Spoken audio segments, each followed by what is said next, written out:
Hi, I'm Paul Borresen and welcome to my weekly blog post. This week sees us reach the 10th post, so I thought I would use it to focus on one of the great characters of our era, the 80s and 90s. Now, the gentleman I'm going to be talking about today, I think would have loved talking about philosophy himself. He often used to use the words of Nietzsche in many of his own articles that he wrote for many bodybuilding magazines. The gentleman's name I'm going to talk about today is the late, great Mr. Paul Borresen. Or as I always used to like to call him, the Mad Professor. So here it is, blog post number 10. The Mad Professor, Mr. Paul Borresen. These words are from Seneca, the Roman philosopher. Let us also produce some bold act of our own and join the ranks of the most emulated. Those words sum up Paul very well, as he spent his life producing bold acts, especially in the world of bodybuilding. Paul and I go back right to the beginning of my career and also right to the beginning of my time in the gym. Now, Paul and I think, first met at the Brunel Gym and Spa many years ago when I first started training, and also at a local sports centre which had a gym inside of it called the Oasis. When we were both very young weight trainers, Paul was more serious than I was at that point. And although we chatted, it wasn't until I began to think about competing a couple of years later that we really became good friends, and our relationship lasted right up until I emigrated to Australia at the end of 1999. And it was in a gym in Sydney, Terry Mitchell's gym, actually Pro Body's gym, that was owned by Terry. And I remember thinking, when one of the gym members said to me, "Do you know Paul Borresen?" And I thought, I didn't know Paul was world famous. So I was really surprised. And then I was deeply saddened when he then continued and told me that Paul had died. I'm surprised they knew who Paul is. I really had no idea that he had such worldwide recognition. But I think it was because of his books that bodybuilders were desperate to get hold of all around the world in bodybuilding. And because although I was still training in Australia, I wasn't active in the industry. I never bought any magazines anymore, so I didn't really know what was going on. The only thing I was involved with was Terry used to put on a show each year and promote a show, and he once asked me to compare that bodybuilding show, where I would talk a little bit about my career, but there certainly wasn't going to be any pose down or anything like that, because after my retirement, I dropped a lot of body weight, kept my lean condition, but I was close to 80 pounds lighter than I had been some 3 years earlier. Just as a side note, when I retired, I did the same thing that Dorian did.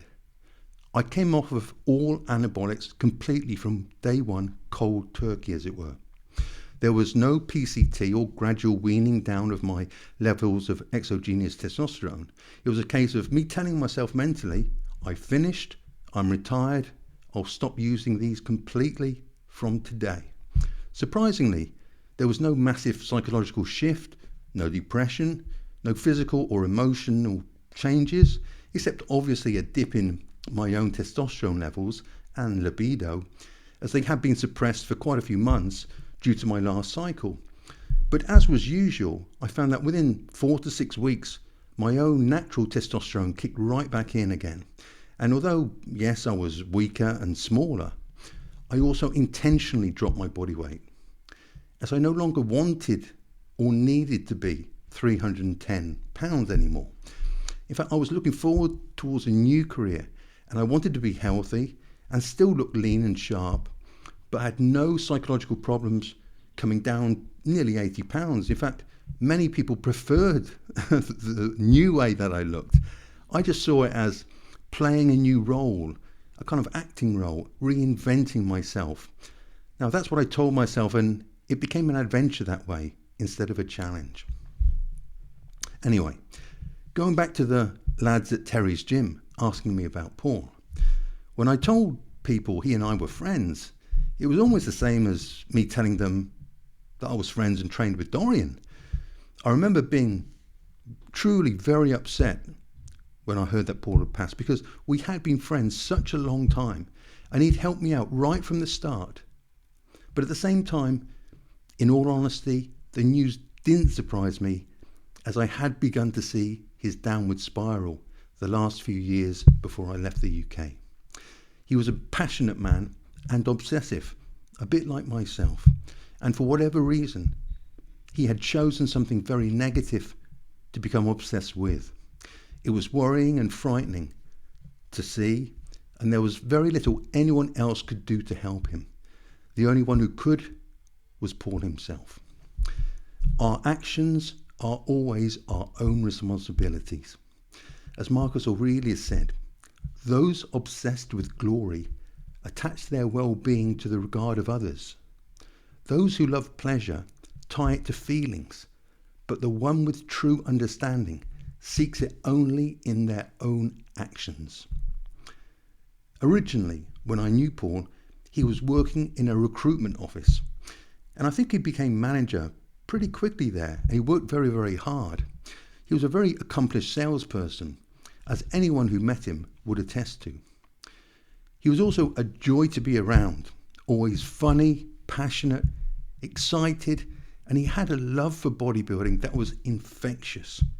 And even at the end, when he was frankly in a pretty bad way, he still had a charm, and he had a head full of ideas and visions and dreams that would inspire anyone. I do know he owed a few people money at the time of his passing, but I can honestly say that I believe 100% that the money he received from people as investments were taken in a genuine belief that his business concept would work. It was just unfortunate that having a pocket full of money with the people who he had around him at the time, together with his own dangerous internal dragon that he was fighting, they were just a completely deadly combination. I know one of his old friends who had lent him money, a substantial amount of money. And when I saw him a few years ago, he felt absolutely no animosity or anger at all towards Paul. He knew what Paul was like, and he knew it at the time of giving him the money, that there was an equal chance of him blowing the lot in unhealthy pursuits as of being returned tenfold in profits. That was the chance you took.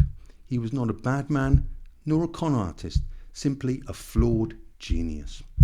Just like you and me, a beautiful human spirit that also had its darkness, which sadly he was unable to control. Now, let us remove all negativity and talk about the genius that was Paul Borresen. I suppose it's human nature to want to focus on the darker elements of someone's personality, but I do not believe it's right to do so, for you never walked in a man's shoes. You can never understand what that man was going through. So for the grace of God, here we are still alive, still able to choose every day to become a great man or a great woman, to ward off emotional responses by using our reason and our responsibility to ourselves to live as nobly and as virtuously as we possibly can do. And being a great human in his own gifted way is what most people remember him for. The books, the articles, the magazines, the new steroid protocols that were blowing away old ideas and introducing new compounds and new supplements that would actually have a meaningful effect on muscle growth, fat loss, as well as the beginnings of supplements positively altering brain chemistry, as opposed to what before had existed on the market. But that is getting a little bit ahead of ourselves, and let us take it back a little bit, back to the old school days, when we were both young, up-and-coming bodybuilders with a passion and the drive to be the best that we could be in the sport. Now, as I have said, I met Paul in the gym, in the Brunel gym, and it was the owner of that gym that first brought Paul to my attention. In another post, I have said that the owner was not exactly 100% legit, not a man who lived with any virtue or integrity, and honesty was not one of his attributes. And although I would never criticize anyone, I will tell the facts as I saw them and let others make their own opinions. The owner, let's just call him Bob, was a ladies' man. No criticism there. However, there are ways to express yourself and behaviours to adhere by if you wish to be respected by both sexes. Things like honour and virtue are two for a start. And that was really the main reason we fell out. Bob really liked this young lady who was a serious trainer and also had a very lovely character, and she was also extremely attractive. Yes, she was beautiful, but she was also the type of woman whose inner caring and virtuous heart literally shone through to her outside. Very special and rare. Now, Bob had invited her camping on several occasions, and unfortunately for him, she wasn't interested. She wasn't interested in dating guys from the gym full stop, it seemed, as despite how hard guys tried, no one had succeeded in getting even a date with her. However, for some strange reason, she was interested in me. And when I began to get to know her and realise what a lovely personality, caring, supportive, trustworthy and virtuous girl she was, I asked her out and started to date her and go steady. There, I'm showing my age again. But, as I've said many times before, I never allowed myself to get involved with anyone unless I was serious about being in a committed relationship with her. Well, once Bob had heard about this, he got very upset and banned me from the gym. Now, he gave some lame excuse as to why I was banned, but we both know what the true reason really was. It was a shame, as he ran great gyms, but I know how friction and jealousy can get involved when relationships are involved. Anyway, going back to Paul, he too had had a run-in with Bob regarding a lady called Carol. This time it was someone Bob had actually known very well in the past, but he had apparently treated her rather appallingly. I'll say no more, the details don't need to be known.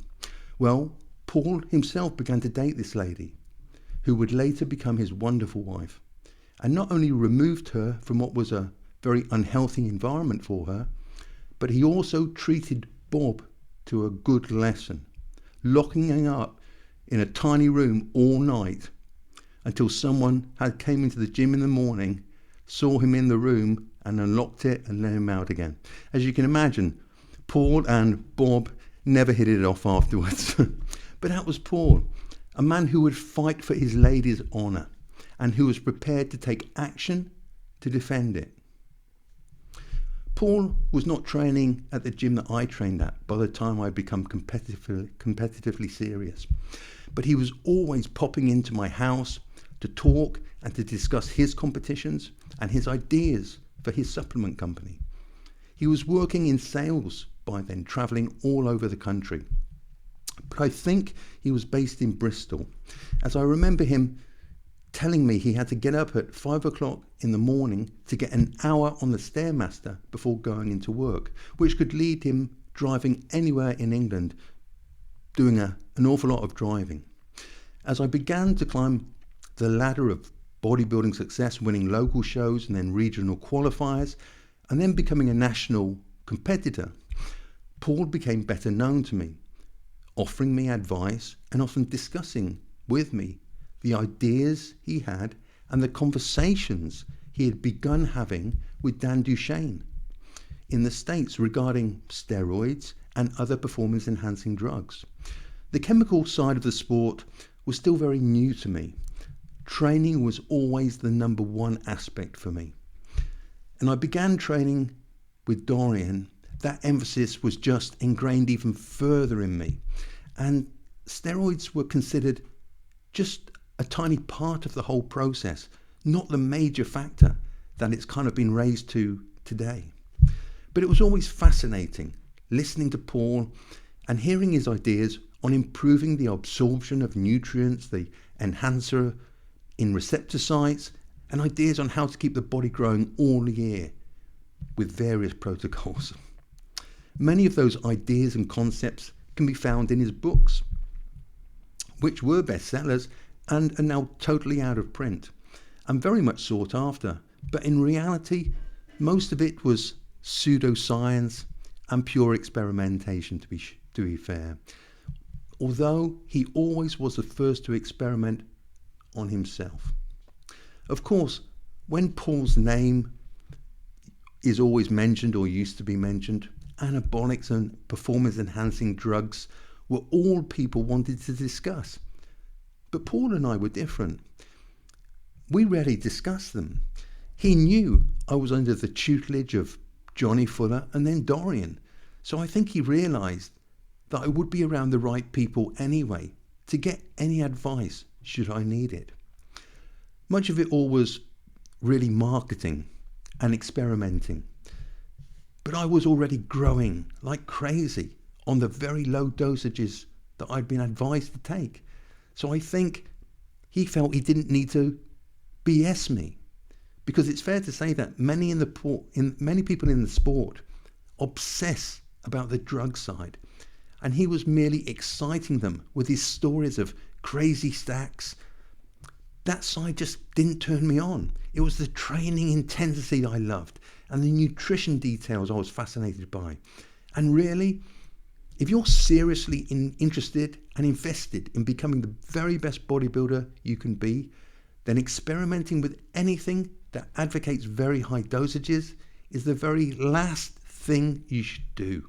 Again, use reason, not emotion, as your ruling principle. And if you need help, seek out mentors with honor and virtue and the war wounds that show you that they themselves have been down there into the underworld and fought that dragon themselves. Been there, they've done it, and they are still alive and healthy today to tell their story and to give advice. One of the first ideas he had for me was to do with increasing the efficiency of my cardio exercise.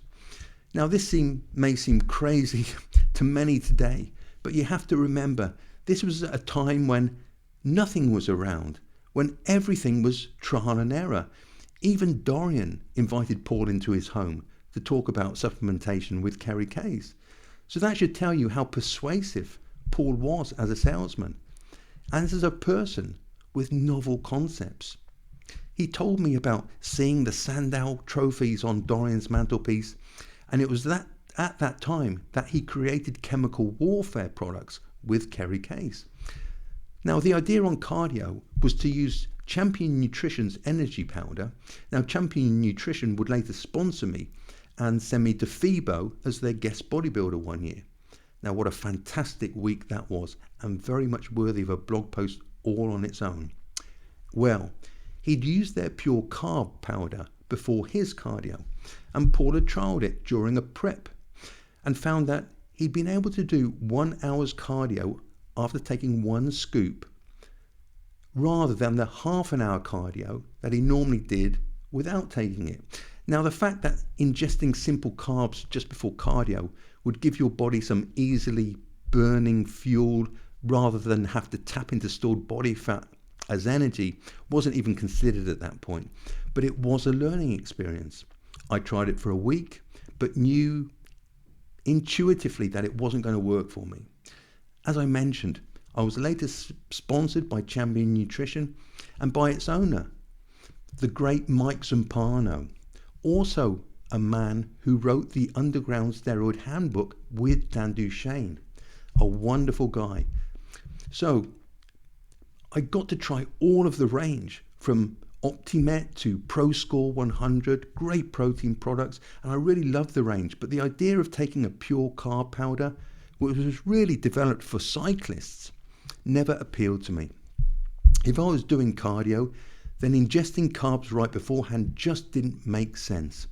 Mike Zampano is another gentleman I must do a blog post on, as everyone thinks of Dan Duchaine when they think about the Underground Steroid Handbook. But it was co-authored with Mike. Mike then owned Champion Nutrition, a great company which specialized in a lot of cycling supplementation, but then got into the bodybuilding supplementation market. And that's when I was offered a sponsorship by him. Then there was the time I decided on doing an EFBB qualifier, and Paul offered his services.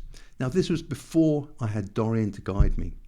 And so Paul and I took a look at the competitors list and saw that Sean Dinosaur Davis was also going to be in the heavyweight class with me.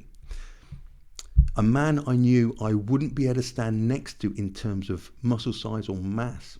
So we decided, quite rightly in fact, that I should come in absolutely shredded beyond belief, freaky shredded. And for the first time in my life, I went on Paul's keto diet. Now that was an experience. A keto diet. I knew roughly what it was going to entail, but I had no idea of the sheer strictness of it. But let me explain it, as it was a very simple diet. Brutal, but simple. It was a case of observe, cause and effect. Pay close attention in conversation to what is being said and to what follows from any action. In the action, immediately look for the target. In words, listen closely to what's being signalled. The diet was this: meal 1, turkey breast, 300 grams broccoli and half a tablespoon of olive oil. Meal number 2, the same. Meal number 3, the same. Meal number 4, the same. Meal number 5, the same. Meal number 6, ditto. Meal number 8, ditto. Every meal, turkey breast, broccoli and half a tablespoon of olive oil. Simple, wasn't it? Strangely, once the first 3 or 4 days were over with, when I did feel very lethargic and not good at all, after the first week, I began to feel great on the diet. And what shocked me even more was how quickly my body was coming in. I was ready within 4 weeks, and I mean sliced, diced and freaky shredded, with 4 weeks to go. But I kept on going, knowing that if I was going to stand toe to toe with Sean Dinosaur Davis, then I had to look seriously freaky, grainy, sick, shredded. It was the first time in my life certain body parts came through with feathers and striations, which probably was a combination of the diet and the extra thickness and muscle maturity that I had been carrying. I had to give Paul his dues. It had worked. Dorian saw me close to the show and he was shocked because I had also lost a lot of muscle tissue. Despite my crazy conditioning, he suggested that next time I could go to him, which obviously I bit his hand off with an offer like that. And Dorian did help me for the 1994 Wessex qualifier, which is on YouTube, and then for the British Championships later on that year at Wembley, which I will post photos up on YouTube this week to show you how, with Dorian's approach, I was still able to get shredded, but without losing hardly any muscle tissue at all. I never hated dieting. In fact, I loved it. The discipline helped me keep myself in order. You cry, I'm suffering severe pain. Are you then relieved from it if you bear it in an unmanly way? Paul then moved up to Manchester when he began working with Kerry Case in their supplement company, Chemical Warfare, in the early 1990s. And I stayed down south for a few years as I had my own gym down there. But we often saw each other because I was always going up to see Kerry Case for a good looking over before a show and to do seminars. However, there was one day that I was asked to do a seminar that I thought was a little bit out of my depth. But I had to step up and help Kerry and Paul out. That was to do a seminar in Ian Harrison's gym in Leeds. This is the story behind it. I'd arranged to meet Paul and Kerry at Paul's house. Carol had gone away for the weekend, I think back home to her parents, and we were going to drive up to Leeds together for Paul and Kerry to do the seminar on training, chemical warfare products, and a question and answer session. Now, when I arrived at Paul's house, he came to the door looking terrible. I knew the look, and once I walked in, he began to tear the house apart, looking for anything to try and take the edge off what he was feeling. He was sweating, shaking, he was throwing up like a man possessed. I sat him down and told him he needed to sort himself out, and I would speak to Kerry about getting him in somewhere to try and straighten him out, trying to help him. And then the doorbell rang. It was Kerry.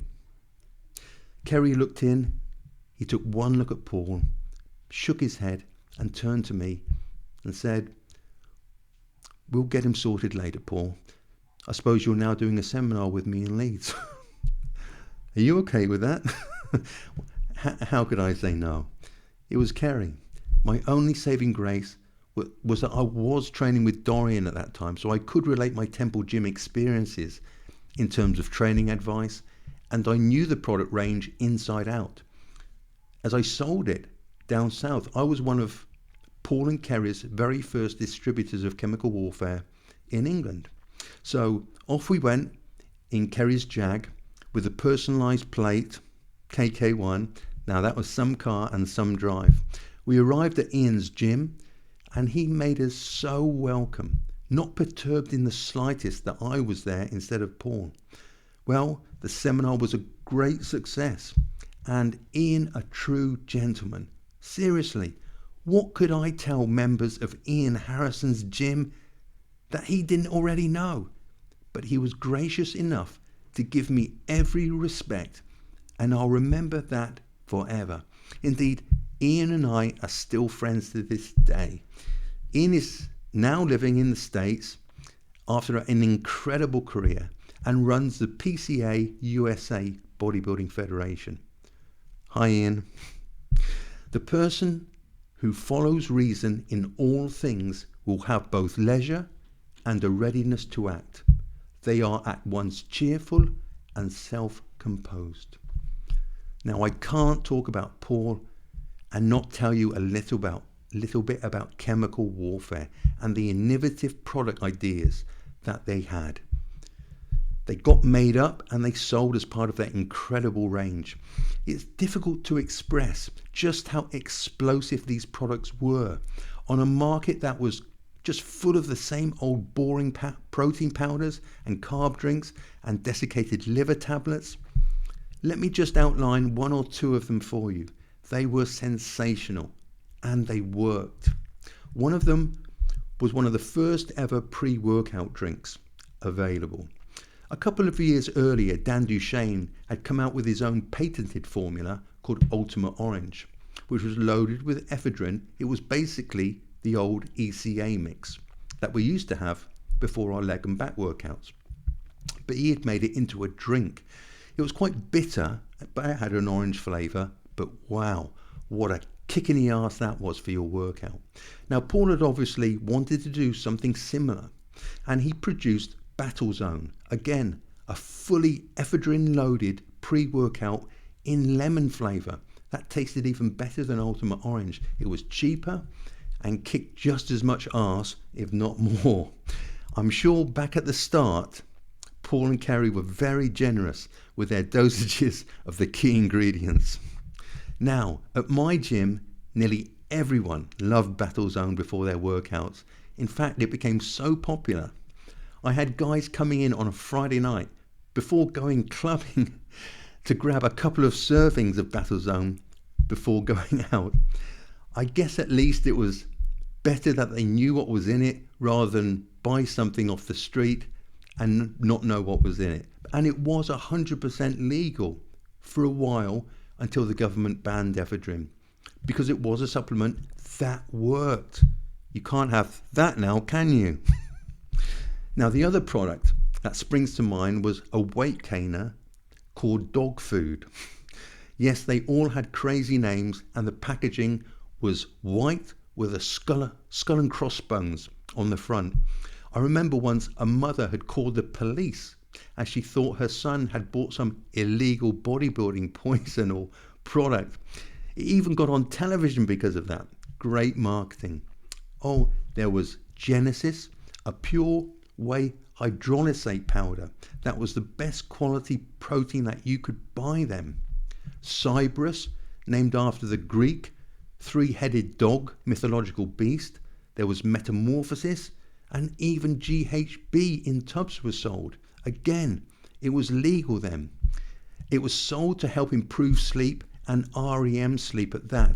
But those products are all now gone the wrong side of the law and no longer are available anywhere.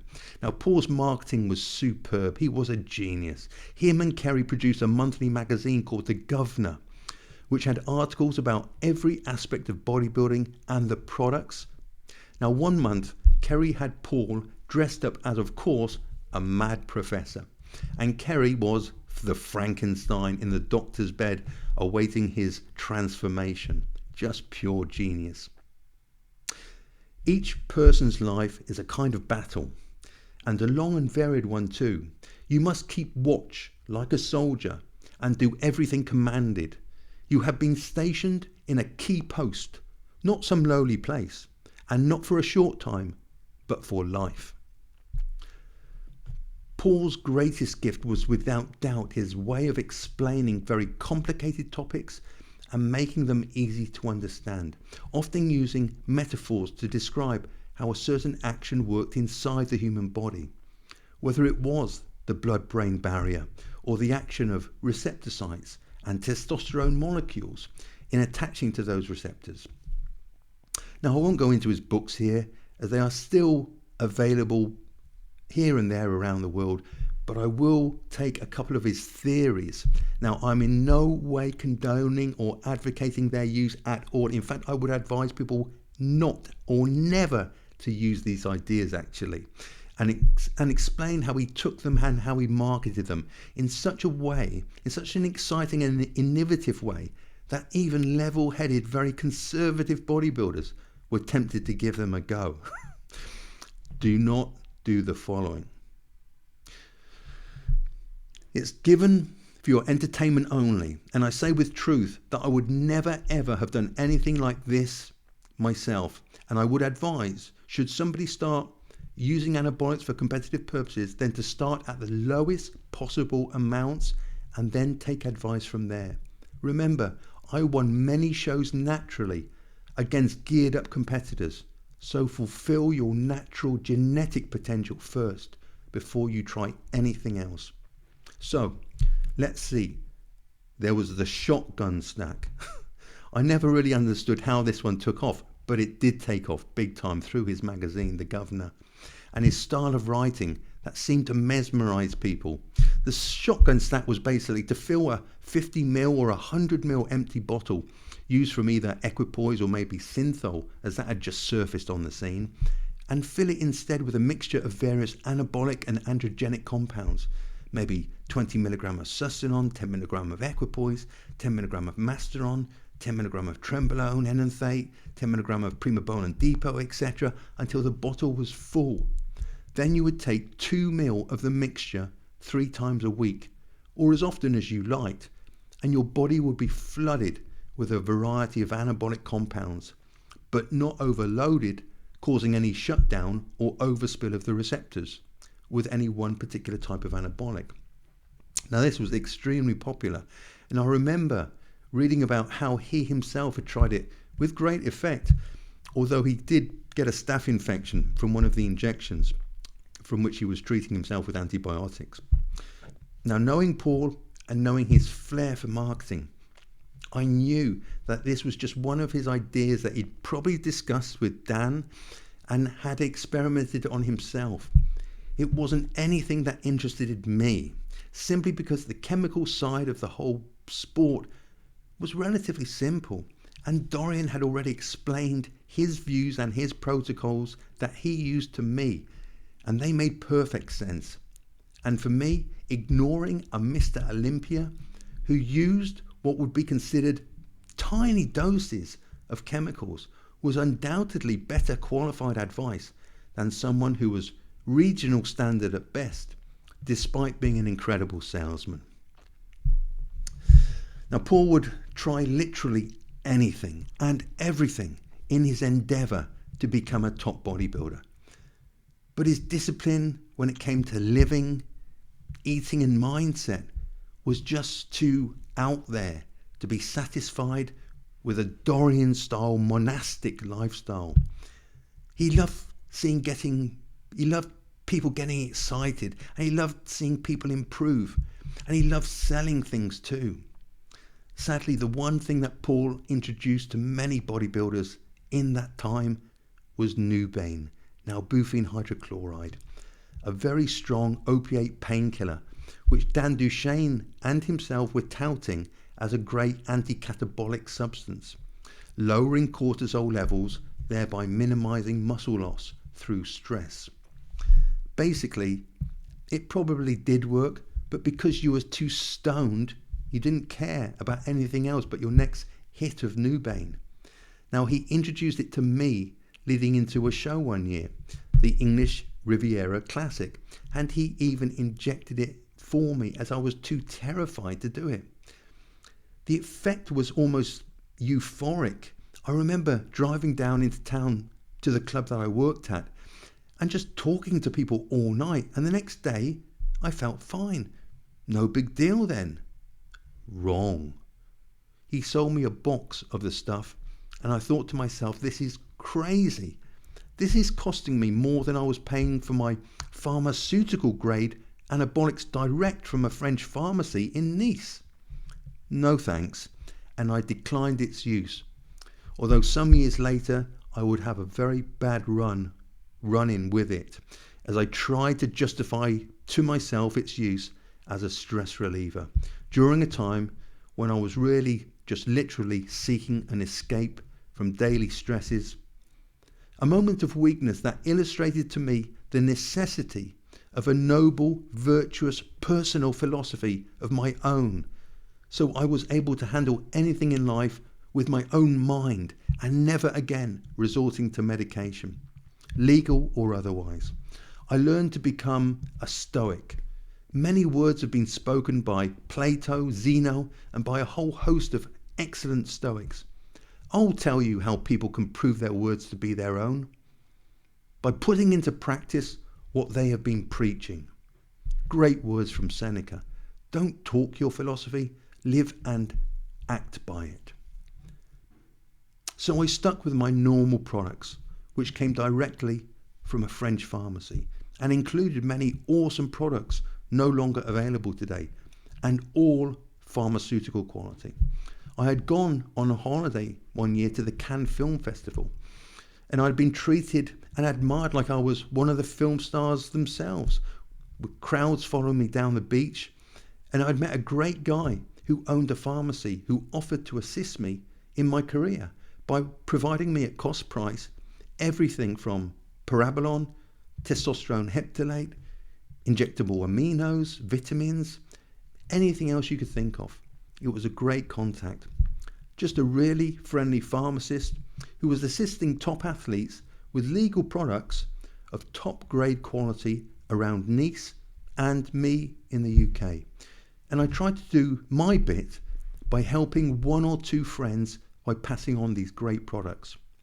Now let's just say these friends were at the very highest possible level of the sport. But that's how it worked back then. We were brothers and sisters helping brothers and sisters in iron with legitimate products.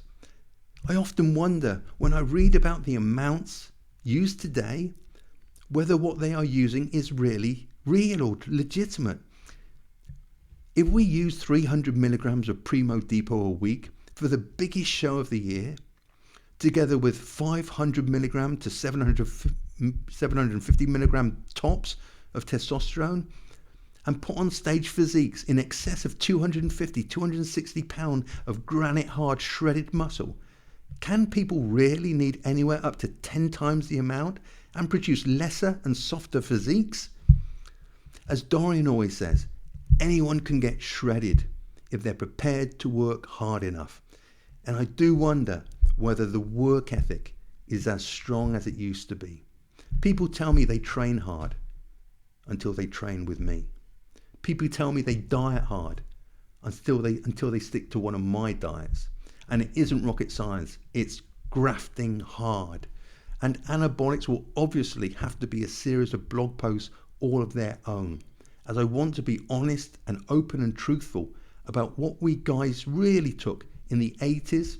Well, for me that was nothing, but I knew what some guys were taking in the 80s, and then in the 90s protocols became more varied as the amount of different products from Europe began to increase, and then into the late 1990s and the 2000s it became a very big part of the lifestyle. But that's for another day. So, although Paul and I came from different perspectives and angles to bodybuilding and focused on different aspects of the sport, we were definitely still brothers in iron. I think in the late 80s, we really weren't that far apart in where we were and what our dreams were. And I'll always remember at a seminar him asking Patrick Nichols at the Oasis in the late 80s once. He sat there and asked, how do you eat enough food each day if you eat clean? Now he asked this while tucking into a massive Tupperware full of chicken and rice and mixed vegetables. Patrick looked at him, smiled and said, welcome to pro bodybuilding. Yes, there aren't any secrets. There's just plain old hard work, consistent eating, clean living and sleeping. Paul's great body parts were his calves and his forearms. He would always stay covered up, as he was rarely in shape except for the time he competed at the North East qualifier in Oldham near Manchester as a light heavyweight. He even did a video with Kerry as part of their supplement company's marketing, showing his pre-exhaust concept for training muscles. And he was the first to advocate intra-workout nutrition, downing a whey protein isolate shake mid-workout on that video. Now that was another thing I just couldn't comprehend, as when training with Dorian, the last thing you could possibly do would be to ingest anything during a workout. You wouldn't even hold it down for a second before your body rejected it. But it just goes to show that he was undoubtedly ahead of his time. And if you followed his training principles, which are very similar to those which many pros practice today, it would be very possible to take an intra-workout shake. If you ever met Paul, one of the first things he was likely to do would be to show you the gains and how lean he was by showing you his forearms and his calves. Now that's no means a dig to Paul. I love the fact that he did this, and he always made me laugh. He had an infectious spirit that was a joy to be around, and despite his flaws, who doesn't? Another memory that just burst into my brain is of the time he competed at that Northeast show.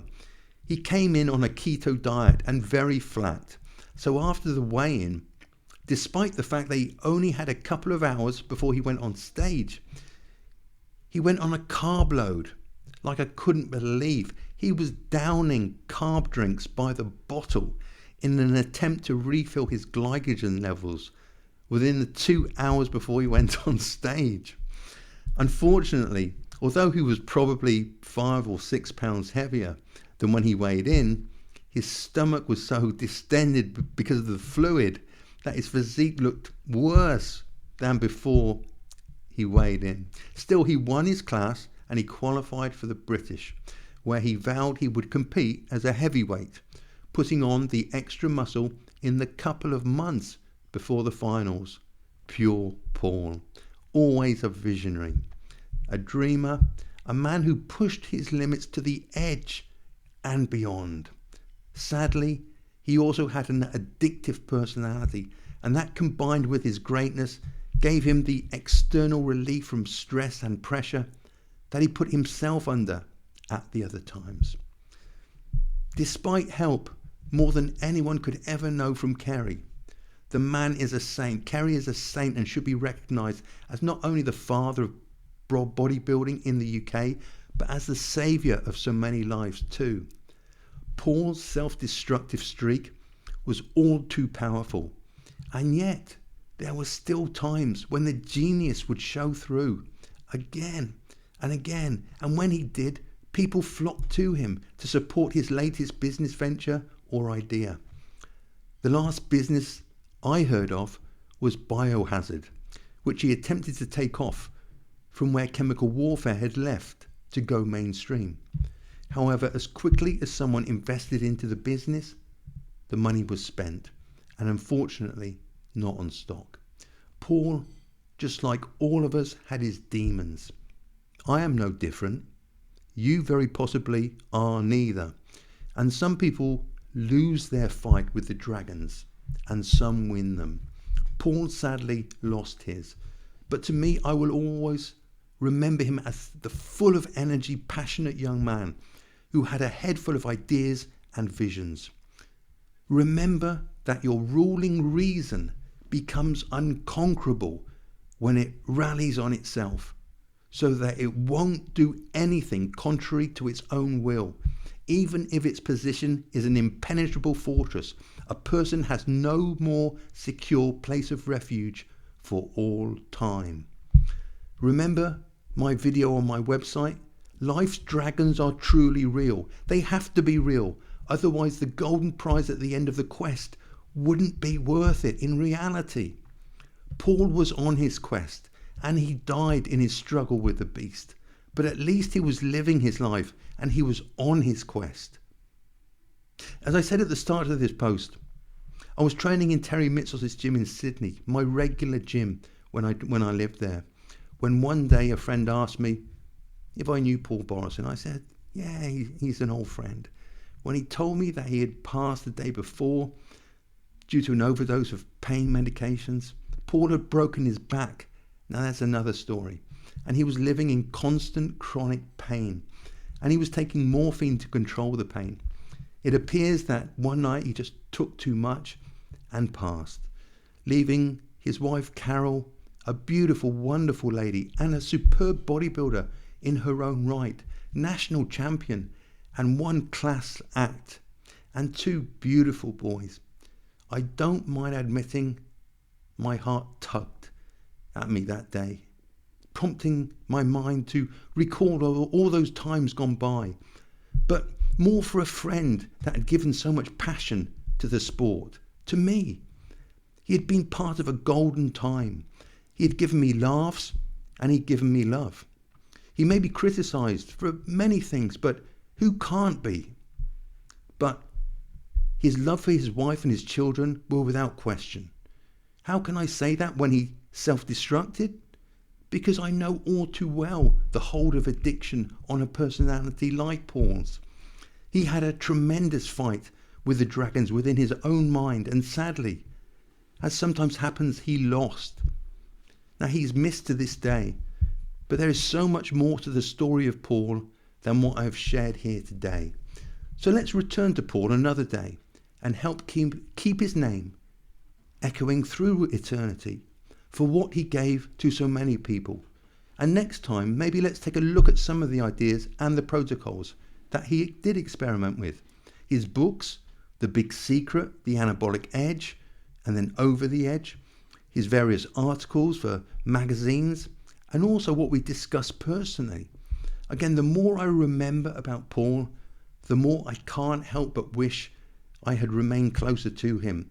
But with emigrating to Australia and having to reinvent myself over there, we simply lost touch.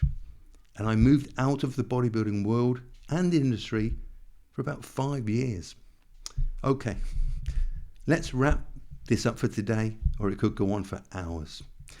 I've attempted to entertain you today with some great bodybuilding stories of one of the sport's great characters in the 90s. At the same time, I wanted to respect Paul's memory and his wife and children, who meant everything to Paul. Carol is a lovely woman. I never got to know her that well, but she was herself NABBA Miss Britain in 1985 and 86. also competing at the World Games and the World Championships in 1981 and 1982. A fantastic bodybuilder who really set our town on fire as one of the premier spots of bodybuilding back in the 80s. Now, some may say his was a life cut too short, but the Stoics would accept that life is taken from us at any time. And it is what you do during your lifetime that counts, not the length of life. Some die on the first rungs of the ladder of success, others before they reach the top, and a few that make it to the top of their ambition through 1,000 indignities realize at the end it's only for an inscription on their gravestone. Or perhaps this quote from Seneca is more apt. So let's finish with these words. Show me that the good life doesn't consist in its length, but in its use. And that it is possible, no, entirely too common, for a person who has had a long life to have lived too little. Well, Paul certainly lived a full life, and one filled with passion, success, visions, dreams, and love. So I leave you with my own love today and the desire that you will fill each and every day of your life with your purpose, acting nobly, kingly or queenly, with integrity and honesty that enrich not only your own life, but those around you. Thank you for listening. I'll see you next week for another trip to old school bodybuilding and the legends and characters that made it such a golden era. Maybe it will be the Lee Haney seminar I attended in the late 80s, or maybe it will be seeing Jeff King work out those enormous quads of his. Whatever it is, make sure that you too leave nothing left out of your life this week. Nothing. Push beyond what you thought was possible. And always, yes, always, get those 3 more reps that are always inside of you. Never stop short. Get them 3 more reps. Thank you very much for listening. I'll see you next week. Goodbye.